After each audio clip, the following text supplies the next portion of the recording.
చాలామంది అడిగే question couples కానీ ముఖ్యంగా ఐవీఎఫ్లో 2 స్టెప్స్ ఉంటాయి. ఒకటి ఎగ్స్ కలెక్ట్ చేయడం, రెండోది ఎంబ్రియోని ఫామ్ చేసిన తర్వాత దాన్ని మళ్ళీ యుట్రస్లో పెట్టడం అనమాట. సో అడిగే క్వశ్చన్ అంటే మేము టాబ్లెట్స్ ఎక్కువ రోజులు వాడాలా, ఎంబ్రియో ట్రాన్స్ఫర్ అప్పుడు ఇన్ని మెడిసిన్స్ అవసరమా, ఇన్ని ఇంజెక్షన్స్ అవసరమా అని ఐవీఎఫ్కి వెళ్ళే కపుల్ ముఖ్యంగా అడుగుతూ ఉంటారు. సో ఎంబ్రియో ట్రాన్స్ఫర్ అనేది చాలా ఇంపార్టెంట్ స్టెప్. అండ్ ఎందుకు అని అంటే ఎంబ్రియో ఫామ్ అయిన తర్వాత దాన్ని ట్రాన్స్ఫర్ చేసే ముందు గర్భసంచిని అనేది మనము ప్రిపేర్ చేయాలన్నమాట. సో ప్రిపేర్ చేసినప్పుడు కొంతవరకు లైనింగ్ ఎలా ఉండాలి, థిక్నెస్ ఎలా ఉండాలి, అలాగే బ్లడ్ సప్లై అనేది ఎలా ఉండాలి మనకి స్కాన్లో చూసుకుంటాం. సో ఈ లైనింగ్ ప్రిపరేషన్ కూడా చాలా పద్ధతులు ఉంటాయి. అందులో ఏంటంటే మనము హార్మోన్ రిప్లేస్మెంట్ థెరపీ అని అంటాం, రెండోది న్యాచురల్ సైకిల్ థెరపీ అనమాట. సో హార్మోన్ రిప్లేస్మెంట్ థెరపీలో ఏంటంటే మనము హార్మోన్ టాబ్లెట్స్ అనేవి ఇస్తాం, ఈస్ట్రోజన్, ప్రొజెస్ట్రాన్ హార్మోన్స్ అనేవి ఇస్తాం అనమాట. సో వన్స్ లైనింగ్ బాగుంది అని అనుకున్నప్పుడు మనము ఎంబ్రియోన్ అనేది లోపల ఇన్సర్ట్ చేసి త్రూ ఎంబ్రియో ట్రాన్స్ఫర్ కెథెటర్ ద్వారా ఇన్సర్ట్ చేసిన తర్వాత ఈ హార్మోన్ టాబ్లెట్స్ ఏదైతే ఉన్నాయో మనం స్టార్ట్ చేసిన ప్రిపరేషన్ గురించి అవి కంటిన్యూస్గా వాడాల్సి ఉంటుంది. At the same time progesterone injections కూడా కంటిన్యూ చేయాలి. సో వన్స్ కన్ఫర్మ్ అయిన తర్వాత ప్రెగ్నెన్సీ అనేది బ్లడ్ టెస్ట్లోని స్కాన్లో కన్ఫర్మ్ అయిన తర్వాత సో ఎవరైతే ఈ ట్రీట్మెంట్ తీసుకున్న వాళ్ళు అట్లీస్ట్ 3rd మంత్ వరకు ఈ హార్మోన్ అనేవి తీసుకోవాలి. ఈస్ట్రోజన్, ప్రొజెస్ట్రాన్ సప్లిమెంటేషన్ ఏదైతే ఇస్తామో అది కంపల్సరీగా తీసుకోవాలన్నమాట టిల్ 3rd మంత్. తర్వాత స్లోగా తగ్గిస్తాం.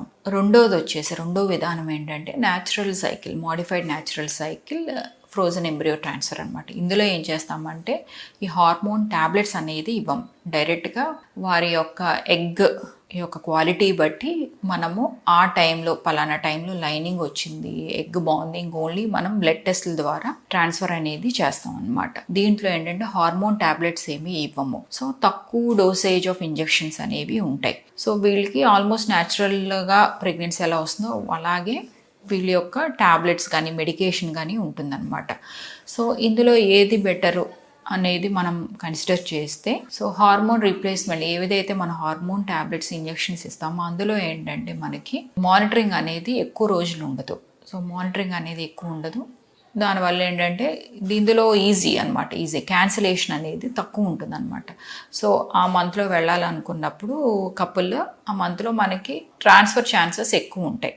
ఎందుకంటే దీంట్లో క్యాన్సిలేషన్ తక్కువ, at the same time monitoring అనేది ఎక్కువ ఉండదు. సో దీంట్లోని ఈజీ అనమాట, బోత్ ఫర్ ద కపుల్కి అలాగే డాక్టర్ కూడా it is an easy method. But దీంట్లో ప్రాబ్లమ్స్ ఉంటాయి అని అంటే ప్రాబ్లమ్స్ అనేది కొంతవరకు ఉంటాయి. ఎందుకంటే రీసెర్చ్లో తెలిసింది ఏంటంటే హార్మోన్ టాబ్లెట్స్ వాడుతూ ప్రెగ్నెన్సీ కన్ఫర్మ్ అయిన తర్వాత కూడా మనం కంటిన్యూ చేస్తాం. కొంతమందిలో ఏంటంటే ఈస్ట్రోజన్ టాబ్లెట్ వల్ల ఏంటంటే వీళ్ళకి కొంతవరకు థ్రాంబో ఎంబోలిక్ ఎపిసోడ్స్ అనేవి ఉంటాయి. Thrombo embolic episodes, clots formation అనేది ఉంటుంది. అట్ ద సేమ్ టైం ఏంటంటే సెకండ్ వచ్చి large for gestational age, babies కూడా కొంచెం ఎక్కువ వెయిట్తో పుట్టడం అనేది జరుగుతూ ఉంటుంది. అలాగే they are more prone for diabetes, hypertension అనమాట ఈ హార్మోన్ రీప్లేస్మెంట్ థెరపీతో. So coming to natural cycle or modified natural cycle embryo ట్రాన్స్ఫర్లో ఏంటంటే ఇందులో మనం హార్మోన్ టాబ్లెట్స్ అనేవి ఇవ్వం.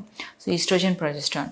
సో న్యాచురల్గా వాళ్ళ సైకిల్ని మనం చూసుకుంటూ ఎగ్ ఎప్పుడు ఫామ్ అయింది, లైనింగ్ ఎలా ఉన్నది అని చూసుకుని ఆల్మోస్ట్ ఒక న్యాచురల్ ప్రెగ్నెన్సీలో ఎలా కన్ఫర్మ్ అవుతుందో ఆ టైంలో ఏ టైం అయితే విండో బాగుంటుందో ఆ టైంలో మనం ఎంబ్రియో అనేది పెట్టడం జరుగుతుంది. సో ఇందులో వచ్చేసరికి కొంతవరకు మానిటరింగ్ అనేది ఎక్కువ ఉంటుంది. సో తరచుగా రావాల్సి ఉంటుంది అనమాట. ఆల్మోస్ట్ డే బై డే వాళ్ళు స్కాన్స్కి అనేది రావాల్సి, కొంచెం హార్మోన్ టెస్ట్లు అనేవి చేసుకోవాల్సి ఉంటుంది. కొద్దిగా ఎక్కువ కాన్సన్ట్రేటెడ్గా కపుల్ ఎక్కువ రావాల్సి ఉంటుంది. సో దాని ఏంటంటే ఎక్కువ విజిట్స్ అవుతాయి. సో ఇదొక డిసడ్వాంటేజ్. కానీ అడ్వాంటేజ్ వచ్చేసరికి వీళ్ళల్లోని థ్రాంబో ఎంబాలిక్ ఎపిసోడ్స్ అనేవి చాలా తక్కువ అనమాట. సో రిస్క్స్ అనేవి తక్కువ, హైపర్ టెన్షన్ కానీ డయాబెటీస్ కానీ ప్రెగ్నెన్సీలో వచ్చే రిస్క్స్ బాగా తక్కువ.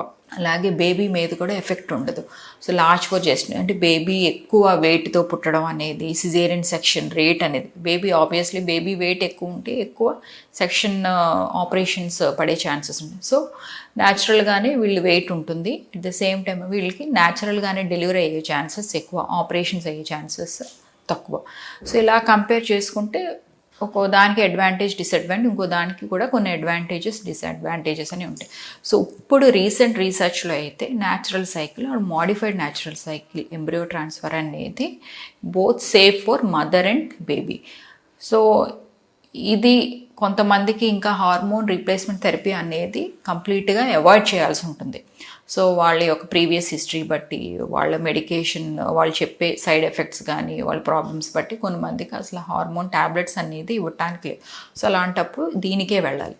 సో ఓవరాల్గా చూసుకుంటే బెటర్ అండ్ సేఫ్టీ వైజ్ చూసుకుంటే మోడిఫైడ్ న్యాచురల్ సైకిల్ ఎఫ్ఈటీ అనేది బాగా సేఫ్ అన్నమాట. ఇంకా దీని గురించి ఏమన్నా ఫర్దర్గా మీరు తెలుసుకోవాలని, మీరేమన్నా ఐవీఎఫ్ సైకిల్స్కి వెళ్ళాలనుకున్నా ఆర్ ప్రీవియస్ సైకిల్స్లో మీకు కొన్ని ప్రాబ్లమ్స్ ఏమైనా ఫేస్ చేసినా, సో ట్రాన్స్ఫర్ వెళ్ళాలని డెఫినెట్గా నన్ను డాక్టర్ అశ్విని రాజమండ్రి వచ్చి మీరు కన్సల్ట్ అవ్వచ్చు. Thank you so much.